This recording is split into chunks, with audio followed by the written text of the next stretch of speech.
Hai, Assalamualaikum warahmatullahi wabarakatuh. Nah, sekarang saya lagi di channel siapa ya? Oh, Friska Amelia Rizal ternyata. Nah, sekarang waktunya untuk Freeze Talk. Nah, Freeze Talk kali ini kita kedatangan seorang bintang tamu. Seorang yang bernama Rika Triandini. Mana nih Kak Rika? Halo. Ini yang punya channelnya nggak apa-apa kan? Nggak diajak gitu, nggak apa-apa. Ntar aja, di belakangan aja kita ajak. Benar sekali. Nah, sebelumnya nih saya nyapa dulu ya teman-teman semuanya. Belum kenal kan sama saya? Iya, saya juga belum kenal sama teman-teman semuanya. Assalamualaikum warahmatullahi wabarakatuh. Nah, untuk teman-teman Freeze Talk kali ini, perkenalkan, nama saya Friska Wahyuni SKM. Nah, saat ini saya akan mewawancarai seseorang yang pernah memiliki pengalaman bekerja di sebuah rumah sakit. Nah, pasti teman-teman SKM di seluruh Indonesia ada yang berminat untuk bekerja di rumah sakit. Karena rumah sakit itu complicated ya sebenarnya. Nah, oleh karena itu, bintang tamu saya hari ini, Kak Rika Triandini, silakan memperkenalkan diri. Assalamualaikum warahmatullahi wabarakatuh. Nama saya Rika Triandini, bisa dipanggil Rika. Sebelumnya saya pernah bekerja di salah satu rumah sakit swasta di Pekanbaru. Nah, jabatan terakhir saya itu sebagai sekretaris rumah sakit. Oke, sekian teman-teman. Aduh, ini siapa lagi nih? Mbak, kok tagang? Yang mau buka channelnya siapa? Yang mau ngisi siapa? Tapi kok malah dihack ini channelku? Ini kenapa sih? Siapa sih ini orang-orang? Aduh, kacau bener nih memang ya. Kacau bener nih. Halo Kak, halo. Aduh. Hai ya pemilik channel. Hai. Jadi tadi siapa yang buka? Saya. Yang jadi narsum siapa? Harusnya saya. Terus kenapa Anda mengambil profesi saya di sini? Aduh, gimana ya saya menjelaskan? Aduh. Ayah, sebentar. Ih. Jadi sebenarnya yang akan menjadi pemateri itu adalah saya, tapi ternyata saya memiliki seorang suku. Pendahulu saya yang memiliki pengalaman kerja lebih luar biasa dibanding saya. Oleh karena itu, saya mengambil alih sebagai MC pada perjumpaan kali ini. Oh my god. Silakan kepada pemilik channel memperkenalkan diri. Aduh, kok jadi gue yang kenalin diri kan? Kan ini kan channel gue coba. Aduh, ya ampun. Tapi ya udahlah, gak apa-apa ya.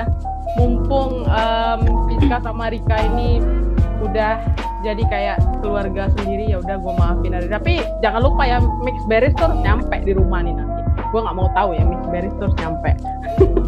Oke, halo teman-teman semuanya, gimana kabarnya?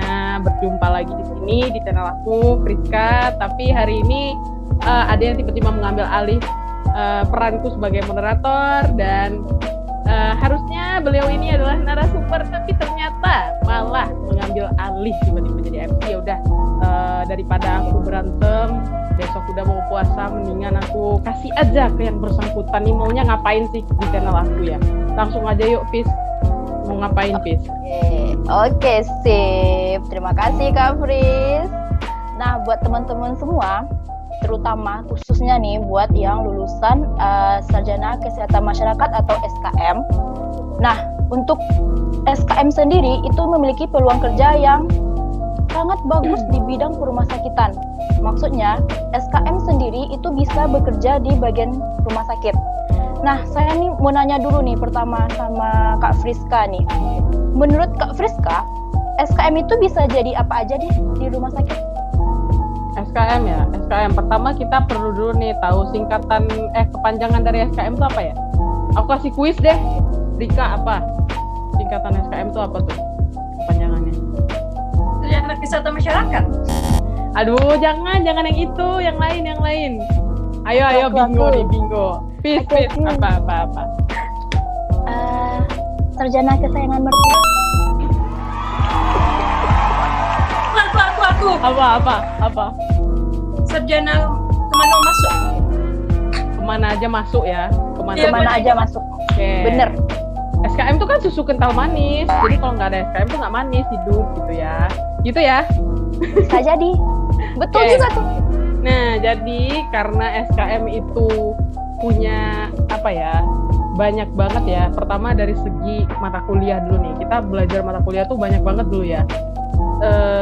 Mungkin ya berapa semester ya? 6 semester diantaranya itu full kuliah ya. Bisa dibilang gitu ya. Palingan di semester 7 dan semester 8 tuh kita baru bisa skripsian gitu kan. Sementara sampai semester 6 tuh kita kuliah aja kerjanya karena saking banyaknya mata kuliah SKM ini. Dan ini juga disampaikan sama teman-teman yang dari jurusan lain gitu. Wih buset, mata kuliah lu banyak banget gitu ya kalau SKM gitu kan. Mereka tuh malah kaget ngelihat kartu hasil studi kita gitu kan. Kaget lah pokoknya ngelihat transkrip nilai kita ketika kita udah wisuda tuh banyak banget mata kuliah yang kita pelajari gitu ya. Pertama itu dulu yang perlu kita refresh lagi nih ingatan kita tentang SKM gitu. Nah, karena saking banyaknya mata kuliah SKM, otomatis SKM tuh punya banyak banget nih peluang kerja yang bisa dia miliki di sebuah rumah sakit gitu ya. Mulai kalau kita bilang mulai dari ini aja ya, kalau rumah sakit itu kan punya banyak bidang ya. Mungkin Rika bisa kita bisa sharing juga gitu, Fiska juga gitu kan. Pertama, rumah sakit pastinya mereka punya bagian medis ya, punya bagian medis gitu kan. Terus juga rumah sakit itu punya bagian keuangan, ini kan minimal ya. Terus juga punya bagian yang mengelola SDM dan umum ya atau general gitu kan. Dan pastinya di rumah sakit tuh harus ada sekretarisnya gitu. Kecuali direkturnya kan belum boleh SKM gitu ya. Karena direktur rumah sakit itu kan sesuai dengan perundang-undangan itu syaratnya kan harus dari dokter sama dokter gigi gitu kan. Nah, pastinya kita udah tahu nih ada bagian-bagian apa aja di rumah sakit, dan SKM tuh punya peran yang banyak ya di rumah sakit gitu ya. Mulai dari ini dulu deh, dari sekretaris nih. Rika tadi kan sekretaris ya ceritanya nih. Iya, aku sekretaris. Kalau aku dulu pernah kerja di rumah sakit swasta juga di Kabupaten Tanah Datar, tepatnya di Kota Batu Sangkar, dan di situ aku sebagai manajer SDM dan umum gitu kan. Dan itu juga pengalaman kerjaku di sana selama 3 tahun gitu kan. Nah, jadi di bagian SDM dan umum aja ya, di bagian SDM dan umum itu aja itu banyak banget sebenarnya SKM itu bisa di posisi apa aja sih gitu kan. Pertama pastinya di bagian SDM. Kenapa aku bilang di bagian SDM? Padahal sebenarnya kan di rumah sakit itu atau di tempat lain deh gitu ya. Di tempat lain selain rumah sakit, kita nggak bicara rumah sakit dulu. SDM itu kalau nggak psikolog biasanya kan hukum ya, sarjana hukum gitu kan. Nah, tapi kalau di rumah sakit itu ternyata seorang SKM itu dipertimbangkan untuk menjadi bagian SDM atau sebagai HRD gitu. Why? Karena kita tuh punya kompetensi gitu. Kita punya kompetensi untuk duduk di posisi tersebut. Kita memahami dan mengerti tentang manajemen SDM gitu, sesuai dengan mata kuliah yang pernah dipelajari dulu sebelumnya ketika kita di bangku kuliah gitu kan. Terus juga selain itu kita juga ada di bagian sekretariat mungkin gitu kan, sekretariat, kemudian ada bagian humas marketing, bagian manajemen fasilitas dan keselamatan kerja, kemudian apalagi ya, banyak banget sih yang bisa diduduki. Itu kalau untuk di bagian SDM dan umum. Kalau untuk di bagian lain mungkin bagian keuangan, Fis ya. Di bagian keuangan Fiska dulu pernah di rumah sakit juga kan. Dan di bagian keuangan tuh ada di bagian logistik gitu kan. Dan bahkan di bagian di rumah sakit lain pun ya, untuk bagian keuangan itu seorang SKM itu juga bisa untuk berurusan tentang administrasi keuangan gitu. Administrasi keuangan mungkin kita nggak mempelajari pembukuan secara mendalam atau mungkin manajemen keuangan, tapi kalau untuk segi administrasinya pasti kita ngerti dong gitu kan, karena kita dulu juga bukan di kuliahnya tapi di organisasinya kita juga belajar itu gitu. Dan kalau untuk sekretaris nih, ini kita ngomong sama sekretaris dari sebuah rumah sakit ternama di Indonesia nih. Gimana, Rik? Apa, Kak? Gimana sih sekretaris tuh ngapain aja sih gitu? Kalau sekretaris tuh ya kerjanya tuh biasanya ya bantu-bantu direktur sama bidang lain tentang ADM, tentang administrasi, tentang surat-surat masuk, surat keluar, kebijakan, sama perizinan rumah sakit, terus apa lagi ya? Perjanjian rumah sakit juga. Jadi mereka sebagai sekretaris tuh ya mengarsipkan dokumen, terus bantu-bantu yang bagian lain. Itu sih, Kak. Oke, nah itu tuh kalau untuk sekretariat tuh kayak gitu ya gitu. Cuman iya. untuk bagian lain kita juga bisa sebenarnya di humas gitu. Karena kan dulu kita juga belajar public relation kan, pernah kan ya? Semester berapa ya? Aku lupa. Terus kita juga belajar manajemen pemasaran juga, marketing gitu kan, bagaimana kita bisa membuat menganalisis pemasaran gitu dengan metode ada 4P dan sebagainya gitu kan. Jadi kita juga bisa untuk hal itu gitu. Dan nggak tertutup kemungkinan kita juga bisa di medis malah gitu kan.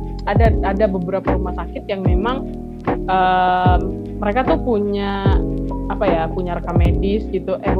Punya ini Kesmik.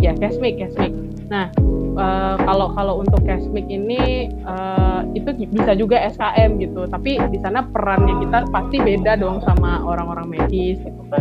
Terus juga ada posisi lain seperti di rekam medis, terus ada posisi apa lagi ya, admission gitu kan. Sebenarnya itu bisa, seorang SKM itu bisa banget di situ gitu. Kenapa kita bilang bisa? Karena kita juga belajar dulu. Kalau aku ya dulu di AKK aku belajar Kesmik ya. Kalau Rika sama Rizka dulu peminatan apa ya? Kalau aku di ketiga Kesling, Kak. Berarti nggak jadi gitu ya, Kesmik ya. Jadi kan beda jauh gitu kan, Kak, dari orang lapangan masuk ke ruangan perkantoran, jadi agak gitu lah. Tapi seru kan? Iya, seru. Okay. Jadi kan ada suatu hal yang baru kan bagi Rika. Biasanya kerjanya di lapangan, ke kantor. Jadi gitu, Fis. Nah itu tuh sedikit gambaran tuh. Kita belum masuk ke yang lainnya. Sedikit gambaran, tapi wow ya, banyak yang bisa dari kata-kata Kak Friska yang disampaikan tadi maupun Kak Rika, itu sudah menggambarkan betapa SKM itu ternyata sangat mampu, sangat bisa sekali untuk bekerja di sebuah rumah sakit. Bahkan tidak hanya satu posisi, bahkan bisa masuk ke segala lini. Bahkan di medis pun bisa, seperti yang Kak Fris katakan tadi. Contohnya aja di bagian Kesmik atau di admission. Nah, kemudian nih, berhubung Kak Fris juga sebagai manajer SDM sebelumnya, Kak Rika sebagai sekretaris direktur ya, Kak?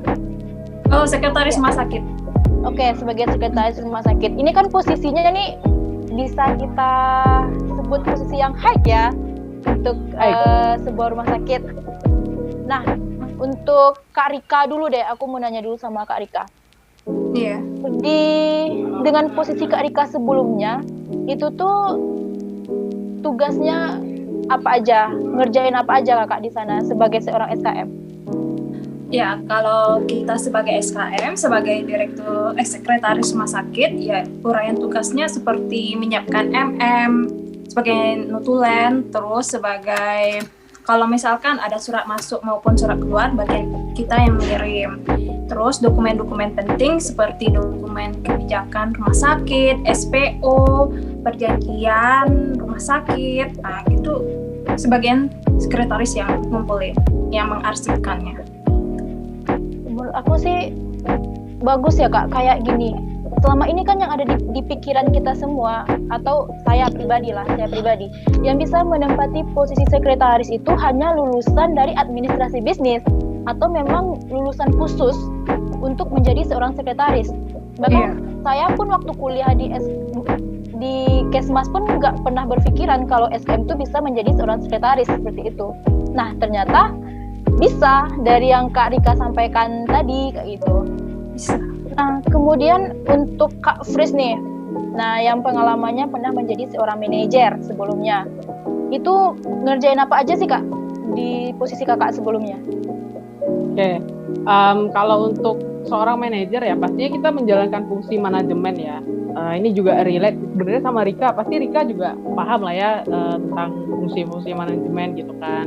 Mulai dari kita melakukan perencanaan, kemudian kita melakukan pengorganisasian, kemudian kita melaksanakan sampai ke kita memonitoring dan mengevaluasi gitu kan. Nah, kalau dari segi gambaran umumnya seperti itu gitu. Terus apa aja sih yang direncanain? Misalnya ada adik-adik kita yang nanya atau teman-teman kita di luar sana nih yang nanya.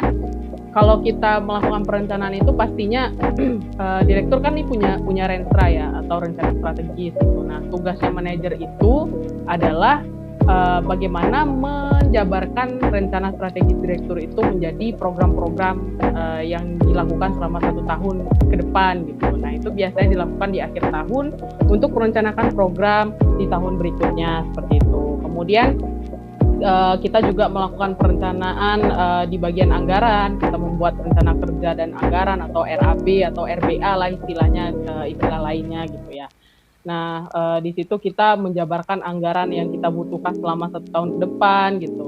Belum lagi kita melakukan yang namanya kajian-kajian untuk membuat perencanaan kebijakan gitu, mulai dari regulasi atau mungkin bisa dikatakan SPO tadi yang seperti yang Rika bilang tadi gitu ya. Jadi seperti itu, ada banyak banget dalam hal perencanaan itu yang bisa kita lakukan seperti itu. Itu sekedar gambarannya aja. Kemudian kalau untuk di bagian pengorganisasian, kita pastinya setelah kita mempunyai ini ya, misalnya kita mempunyai departemen atau bidang nih, pastinya kita bakalan seorang manajer itu dia akan membagi habis tugas-tugas yang dia miliki gitu. Ya nggak mungkin dong ketika kita menjadi seorang manajer kita yang melakukan semua pekerjaan gitu ya, pasti kita membutuhkan tim di situ gitu ya. Disitulah peran kita untuk mengorganisasikan pekerjaan. Ya misalnya kalau di tempatku dulu ada bagian SDM, kemudian ada bagian bagian UPSRS, terus juga ada bagian sekretariat humas marketing, kemudian ada security, laundry, cleaning service, kemudian driver, itu semuanya dan ada lagi satu lagi di bagian manajemen fasilitas dan keselamatan gitu kan. Nah itu juga kita harus bisa membagi habis pekerjaan di sana gitu, peran-peran mereka seperti apa, dan bahkan sampai ke hal-hal yang menjurus ke key performance indicators-nya gimana gitu. Jadi seperti itu kalau untuk bagian pengorganisasian. Kemudian untuk di bagian pelaksanaan itu pastinya itu lebih ke taktik atau strategi harian yang kita lakukan, bagaimana supaya program yang sudah kita tuliskan di kertas tadi atau perencanaan yang sudah kita buat tadi itu bisa berjalan sesuai dengan rencana kita gitu. Nah disitulah peran-peran seorang manajer, mulai dari ya memang sih namanya manajer gitu, tapi fungsi leadership-nya itu pasti harus dia punya gitu kan. Mulai dari bagaimana dia bisa menggerakkan orang yang semula orang itu nggak tahu dan nggak ngerti apa-apa fungsinya, akhirnya dia jadi tahu. Semula orang itu mungkin tidak bersemangat jadi bersemangat, semula orang itu tidak tahu jati diri dan peran dia seperti apa di rumah sakit itu seperti apa. Di situ seorang manajer bisa memainkan perannya sebagai seorang penggerak gitu kan. Bagaimana supaya bisa melakukan fungsi actuating. Kemudian juga monitoring dan evaluasi. Di monitoring dan evaluasi ini kita pastinya punya pertemuan atau rapat gitu kan. Mulai dari rapat bersama direktur, kemudian ada morning meeting, ada rapat bulanan bersama seluruh staff misalnya, atau mungkin rapat bersama unit-unit gitu. Nah itulah sedikit gambaran tentang ngapain aja sih seorang manajer SDM dan umum itu gitu. Oke. Nah Kak Rika kan juga di bagian perumah sakitan sebelumnya pasti dong tahu juga, pernah cemplung juga ke bagian akreditasi. Nah dari Kak Rika sendiri berdasarkan pengalaman kakak nih, apa aja sih Kak yang kakak kerjain untuk bagian akreditasi di tempat kerja kakak yang sebelumnya? Kalau aku sih sebagai sekretaris, karena aku diposisikan di tim TKRS, jadi bagian tim TKRS sih kalau aku. Berarti sama lah ya Kak, nggak jauh beda dong ya yang dikerjakan oleh Kak Rika sama Kak Frisbon. Oke, sedikit banyak nih kita kan sudah membicarakan tentang pengalaman, udah masuk nih ke sharing pengalaman yang pernah dilalui selama bekerja di bagian rumah sakit. Nah untuk teman-teman terkhususnya SKM semuanya yang nggak tahu surveyor itu apa, nah surveyor itu adalah tim atau seseorang yang dikirim oleh KARS untuk melakukan penilaian terhadap rumah sakit yang dituju. Nah kalau untuk Pokja itu tuh merupakan bagian-bagian dari akreditasi tersebut. Nah, seperti yang Kak Fir jelaskan tadi, ada 15 Pokja ya Kak ya, yaitu Pokja program kerja, kelompok kerja. Nah, kelompok kerja. Nah, sekarang nih azan nggak sih Kak? Kak? Lanjut Kak. Lanjut. Nah, kemudian saya penasaran nih, kan kita di kuliah ya Kak ya, kita kuliah kemudian terjun ke dunia kerja, itu pasti nggak banyak hal-hal yang bisa kita bawa dari kuliah ke dunia kerja. Saya pernah dengar kata orang, ternyata dunia kerja itu lebih complicated dibanding dengan masa-masa perkuliahan. Dunia kerja itu nggak seindah masa-masa kuliah. Nah, bisa nggak sih dari Kak Rika deh dulu, Kak Rika jelasin apa aja sih Kak pengalaman yang Kak Rika punya selama kerja dibanding dengan masa-masa kuliah dulu. Apa aja sih Kak hal-hal di masa kuliah dulu yang bisa kita terapkan di dunia kerja? Nah, dari Kak Rika dulu nih. Oh, kalau pengalaman yang bisa kita terapkan di dunia kerja ya cara kerja kita disiplin. Kalau misalkan misalkan atasan nyuruh kita ngerja ini, itu harus sesuai deadline.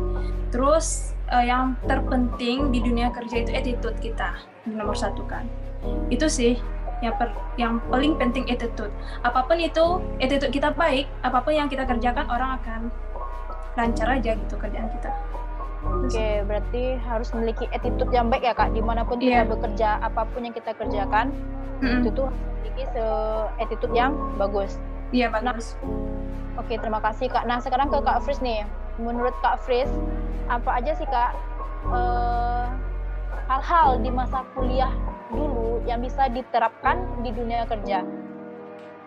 Oke. Pasti yang pertama Rika, yang dijawab Rika tadi itu bener banget sih. Attitude tuh nomor 1. Karena nggak ada gunanya sih kalau misalnya kita tuh punya jabatan yang tinggi, terus punya banyak jabatan mungkin, atau mungkin ya kesayangan atasan atau gimana gitu ya. Itu nggak ada gunanya kalau misalnya attitude-nya tuh nggak bagus gitu. Attitude tuh yang paling utama, terutama untuk 3 kata apa sih bisa dibilang yang harus kita perhatikan banget sih selama kita kerja itu: minta maaf, kemudian bilang tolong, kemudian bilang terima kasih. Itu bener-bener worth it banget sih kalau kita bicara 3 kata mujarab itu gitu. Karena ketika sempat nih kita lupa bilang makasih ketika orang bantuin kita, ya itu bakalan bisa jadi pembicaraan tersendiri nih. Kita nggak tahu nih yang bicarain siapa, yang mulai siapa gitu, tapi itu bakalan jadi bulan-bulanan juga gitu. Si A tuh anak baru ya gitu kan, anak baru kok nggak tahu attitude ya, nggak bisa berattitude dengan baik ya. Mungkin itu bisa jadi catatan khusus buat teman-teman kita gitu kan. Terus juga kemampuan komunikasi kita. Pasti kita kalau untuk orang Minang itu punya kato diampe kan, kita punya beda orang, beda cara kita berkomunikasi, mulai dari ke orang yang lebih tua, ke orang yang lebih muda, ke orang yang setara sama kita, atau ke orang yang kita segani. Itu pasti beda, semuanya beda gitu, nggak bisa kita samain. Misalnya anggaplah si A ini atasan kita tapi dia lebih muda nih misalnya, terus kita enak aja tuh kita bilang kita minta tolong sama dia dengan nyebut nama dia, nggak manggil sapaan khusus buat dia. Tuh biasanya kalau untuk atasan kan biasanya dipanggil Pak atau Bu gitu, meskipun dia lebih muda daripada kita gitu. Terus ketika kita minta tolong kita manggil nama aja, itu kan nggak enak banget gitu kan. Itu bisa jadi kena tuh manner dia dalam bekerja seperti itu.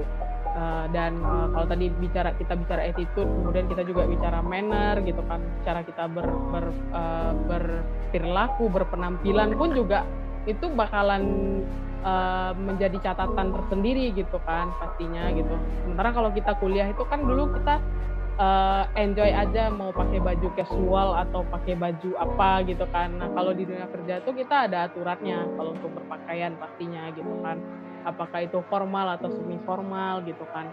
Terus untuk hal lain mungkin lebih ke pribadi ya, lebih ke pribadi kita seperti manajemen diri, itu benar-benar harus bisa kita kuasai gitu. Manajemen diri kita, bagaimana kita bisa mendekatkan diri ke orang lain, bagaimana ketika ada masalah itu kita nggak langsung marah gitu, karena ada banyak ujian pastinya kalau kita di dunia kerja gitu, banyak hal-hal berbeda yang sebelumnya kita nggak pernah jumpai di organisasi, mungkin itu bakalan kita jumpai di dunia kerja gitu kan, belum lagi perpolitikan yang ada di dunia kerja itu juga.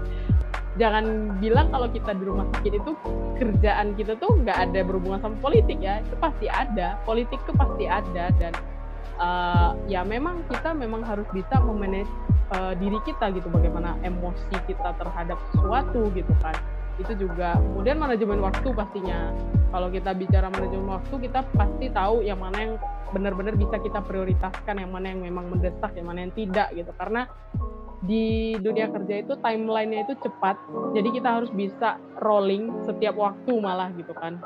Jangan bilang ketika kita bisa menyelesaikan suatu urusan kita udah bisa santai-santai, itu enggak di tempatku ya, terutama ya dulu ya, mungkin Rika juga seperti itu atau Fiska juga seperti itu gitu kan. Kita tuh nggak bisa diam gitu, kita nggak bisa diam. Misalnya hari ini tuh kita udah nyelesain job desk 1 misalnya, atau ada agenda kita 3 agenda itu udah selesai gitu.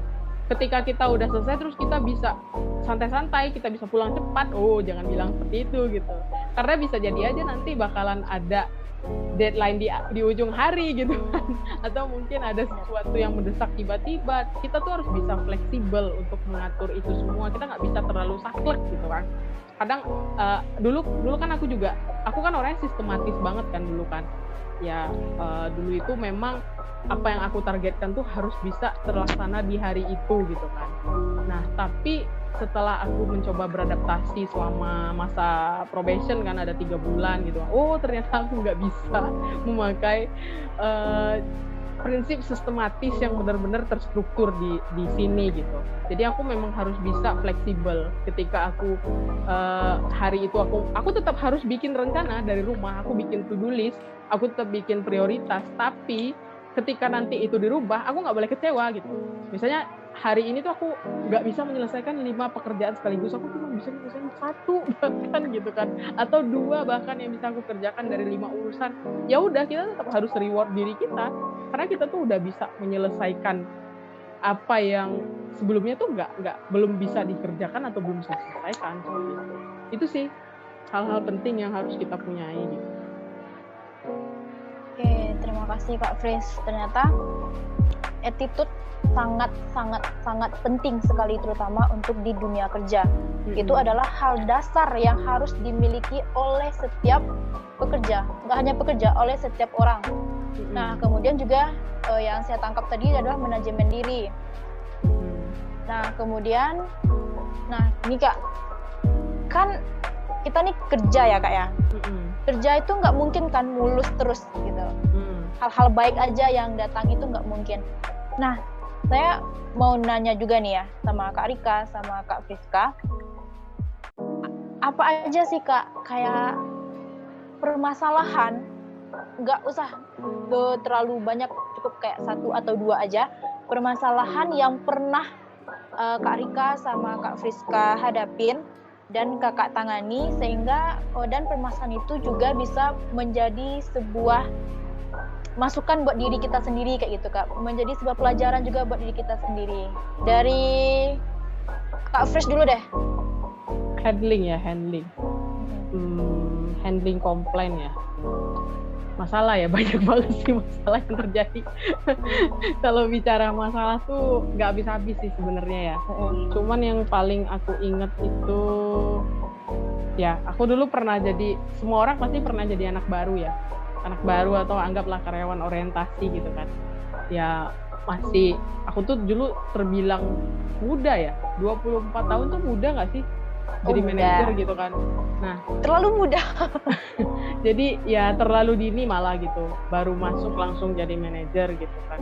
Jadinya itu kayak jadi suatu hal yang menantang untuk diri pribadi, tapi mungkin ada di luar sana itu yang mungkin belum bisa nerima gitu. Kok bisa sih si A ini jadi manajer gitu kan? Padahal usianya tuh masih muda, terus pengalamannya apa sih? Minim pengalaman lah gitu kan. Ya itu nggak asing malah gitu kan. Tapi seiring berjalannya waktu, aku nggak bisa diam gitu. Untuk menyikapi itu tuh yang pasti aku harus terus bergerak gitu kan.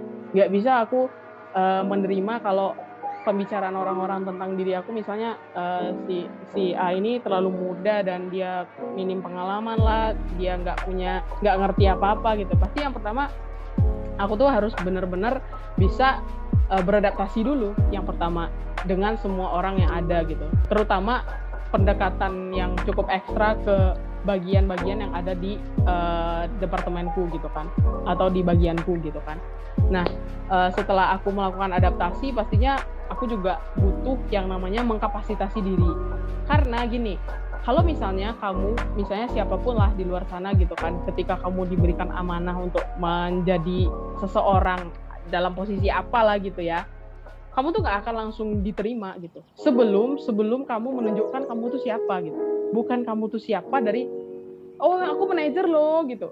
Atau mungkin, oh aku ini loh, aku anak pejabat A gitu, aku anak pejabat B, aku direkomendasikan si A, si B. Itu gak akan ada gunanya sama sekali. Kamu tuh gak akan didengar. Kamu tuh hanya jadi tong kosong aja dianggap sama orang gitu. Tapi ketika kamu mengkapasitasi diri kamu, misalnya nih, dulu aku ketika kan di bagian tempat aku di SDM dan umum itu ada security gitu kan. Security itu kan laki-laki semua ya kalau di tempatku dulu ya, belum ada security yang cewek gitu kan. Jangan bilang anak kecil nih masih kecil nggak ngerti apa-apa nih tentang security. Aku mempelajari buku security dulu.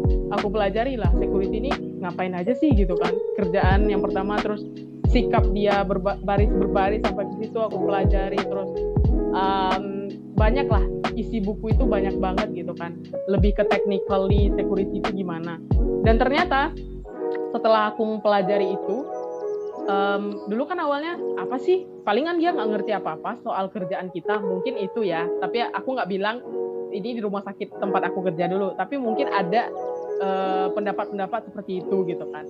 Nah, ketika itu terjadi, aku coba pelajari, dan setelah aku coba pelajari, aku coba menginternalisasi itu ke dalam tim security gitu kan.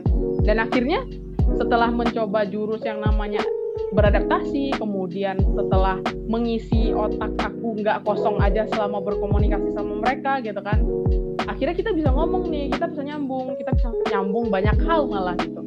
Ketika si security A bilang, oh nggak seperti itu Bu, nggak seperti itu gimana gitu kan, dari yang saya pahami seperti itu. Oh memangnya Ibu memahaminya dari mana gitu kan, saya punya bukunya gitu kan. Kebetulan kita di kantor itu kan punya pustaka kan, jadi ya saya langsung aja gitu, bukannya gini ya gitu kan. Nah gitu, kita nggak bisa, benar-benar kita tuh harus sabar gitu.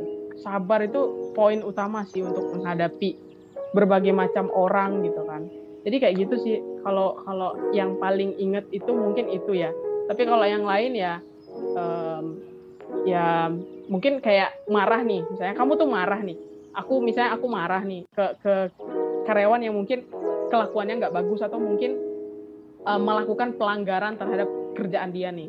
Nah ketika kita marah itu jangan di depan orang rame. Coba kita bawa dia ke suatu ruangan tertutup yang nggak bisa didengar siapapun. Terus kita ngomong sama dia dari hati ke hati gitu. Terus kita tanyain, misalnya kita manggilnya Mbak gitu. Mbak, kita kan di sini sama-sama kerja ya gitu. Kita di sini sama-sama kerja, kita punya visi dan misi kita masing-masing di sini. Kita rumah sakit juga punya visi dan misi. Gimana ya supaya kita tuh bisa dapat benang merahnya gitu. Aku enak, Mbak juga enak gitu. Rumah sakit juga enak gitu. Gimana ya caranya gitu. So, aku nggak bisa terima nih. Kalau sekali nih, it's okay lah, aku masih bisa terima gitu. Tapi kalau untuk yang kedua, ketiga, aku nggak bisa. Aku no excuse ya orangnya. Jadi aku minta, Mbak lebih hati-hati lagi dalam bekerja gitu. Dan itu tuh kayak, kamu tuh harus bisa mengelola emosimu, meskipun di dalam hatimu itu tuh udah kayak membakar, pengen apa ya gitu kan. Pengen rasanya tuh, kalau kita nggak profesional ya mungkin kalau di luar tuh kita bisa nonjok apa gitu kan. Tapi kalau di dunia kerja tuh nggak bisa gitu. Jadi kayak gitu memang harus sabar sih. Gitu. Oke. Berarti yang dapat Siska tangkap ya Kak ya, dari permasalahan ini.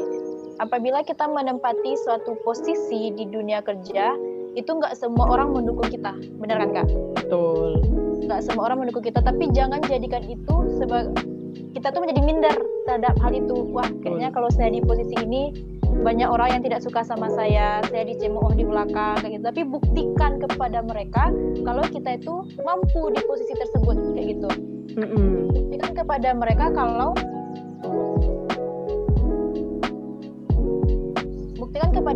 kalau kita itu diberikan amanah itu bukan hanya sekedar omongan doang kayak gitu. Karena kita tuh mampu di sana. Dan kemudian yang kedua itu kalau misalkan kita mempunyai suatu permasalahan, sebaiknya kita menyelesaikannya berdua atau dengan orang yang berkasus dengan kita, jangan di depan umum. Bener kan Kak ya? Bener banget. Nah kemudian Fiska juga mau nanya nih sama Kak Rika. Dari Kak Rika sendiri, permasalahan apa sih Kak yang pernah Kakak hadapi dan itu menjadi pembelajaran untuk diri Kakak? Benar sekali sih apa yang bilang Kak Friska tersebut, kayak mengontrol diri dan emosi diri sendiri. Jadi kalau permasalahan di rumah sakit tuh gak akan habis-habisnya sih, pasti masih banyak. Pasti ada masalah. Jadi kita yang harus mengontrol emosi kita sendiri dan diri kita. Itu aja sih yang penting. Kalau misalnya kita masih bahas masalah tersebut gak akan habis-habisnya. Itu sih menurut aku. Jadi kita yang harus mengontrol diri kita dan emosi kita. Berarti kita harus memiliki manajemen emosional kayak gitu ya Kak ya? Iya, benar sekali. Nah, udah dengar nih kan teman-teman semua, ternyata di dunia kerja itu nggak selalu mulus. Ada aja permasalahan. Kadang permasalahan itu nggak kita sangka-sangka ternyata datang kayak gitu. Nah, kemudian nih sesi terakhir ya Kak ya dari wawancara kita hari ini. Atau ada yang ingin bertanya mungkin dari sang pemilik akun? Sudah terlalu Lanjutkan. Oke, lanjutkan. Pesan nih, Fiska pengen tahu pesan dari kakak semua, dari Kak Rika ataupun dari Kak Friska yang udah pernah terjun untuk bekerja di sebuah rumah sakit untuk adik-adik SKM se-Indonesia. Dari Kak Fris dulu, apa nih pesan dari kakak? Terus yang kena ya. Oke. Pesan dari aku buat adik-adik semuanya di luar sana atau teman-teman deh, siapapun itu, yang pasti jangan pernah kita itu merasa minder bahwa saya itu kita sebagai SKM tuh kita hanya bisa kerja di puskesmas gitu, atau mungkin malahan is okay lah ya kalau kita bicara soal puskesmas gitu kan. Ini malah ada SKM yang malah sampai dia wisuda tuh dia bingung, aku sebenarnya bisa apa sih gitu, aku sebenarnya bisa kerja di mana sih gitu ya. Ada kejadian kayak gitu tuh ada gitu. Jadi untuk teman-teman di luar sana yang mungkin masih ragu dengan jati dirinya, teman-teman tuh adalah orang yang luar biasa pastinya karena sudah menyandang gelar SKM ya. Tidak semua orang bisa punya gelar sarjana dan tidak semua orang juga bisa menyelesaikan kuliahnya selama 4 tahun atau it means bisa lebih lah gitu ya. Kita kan beda-beda ya, durasi kita kuliah itu kan beda-beda gitu. Ada yang 3,5 tahun, ada yang 5 tahun gitu kan. Nah jadi ya tidak semua orang bisa ada di posisi kita hari ini gitu. So karena kita adalah orang-orang yang sudah melalui itu semua, kita adalah orang yang luar biasa pastinya gitu. Dan ada banyak hal yang bisa kita kerjakan. Ini kita baru bicara soal rumah sakit ya, itu ada banyak banget gitu. Kalau tadi kan aku bicara mungkin lebih ke ruang lingkup aku gitu kan, dan lebih ke yang pernah aku jalani gitu. Malahan di luar sana ada banyak sih fungsinya SKM tuh. Ada mungkin di bagian informasi, ada bagian promosi kesehatan yang belum kita singgung dari tadi, ada bagian counseling, ada bagian K3 rumah sakit gitu. Banyak banget sih, SKM tuh luar biasa banget gitu. Ini aja kita bicara dari tadi tuh kayaknya masih banyak ya yang perlu kita brainstorm, tapi mungkin karena waktu kita yang terbatas, jadi kita nggak bisa terlalu panjang lebar menjelaskan ini semua gitu kan. Jadi ya seperti itu, teman-teman jangan sampai merasa rendah diri lagi, teman-teman jangan sampai merasa nggak punya jati diri lagi. Teman-teman tuh adalah orang-orang yang luar biasa. Bener, perlu digarisbawahi. Selama ini ya Kak ya, yang sering Fiska dengar itu SKM itu kayak menjadi pelarian. Ini kita sesi curhat fakta dan berdasarkan fakta dan data yang ada di lapangan. Karena banyak yang bilang gini, SKM itu jadi pelarian karena tidak bisa masuk ke jurusan yang diinginkan. Bagian besar kayak gitu. Misalnya gini di SBMPTN, pilihan awalnya itu A, pilihan misalnya itu B, SKM itu pilihan C, ternyata masuk ke jadi kesehatan masyarakat kayak gitu kan, masuk ke ilmu kesehatan masyarakat. Nah itu kayak ya udahlah ya, daripada kita nggak kuliah, di sana aja lah kita kuliah kayak gitu. Sebenarnya mindset kayak gitu tuh harus dihilangkan, karena kayak ilmu kesehatan masyarakat itu dibentuk pasti karena ada yang melatar belakangi hal tersebut kayak gitu. Betul Bang. Nggak serta-merta jadi sebuah fakultas pelarian, ilmu pelarian, enggak kayak gitu. Karena yang kita ketahui pun banyak kok alumni SKM yang berkiprah bahkan sampai ke internasional. Mungkin bisa nih next dari First Talk yang lain kayak gitu, First Talk chapter lain mendatangkan narasumber yang sudah go internasional. Oke, siap, noted. Oh mantap. Nah, Fiska belum nanya nih sama Kak Rika. Dari Kak Rika sendiri, apa nih pesan buat adik-adik SKM? Buat adik-adik, kalian jangan insecure karena sebagian jurusan lain mereka melihat, wah SKM ini bagus ya, wah SKM ini bisa masuk sini ya, masuk situ ya. Sedangkan kami cuma satu profesi ya ke situ aja gitu. Jadi kalian nggak perlu takut, nggak perlu insecure dengan jati diri kalian sebagai SKM. Banyak banyak sekali lapangan kerja buat SKM banyak. Apalagi yang termasuk rumah sakit, perusahaan juga banyak. Jadi kalian jangan insecure. Tetap semangat ya adik-adik. Oke, bener banget yang dibilang oleh Kak Rika.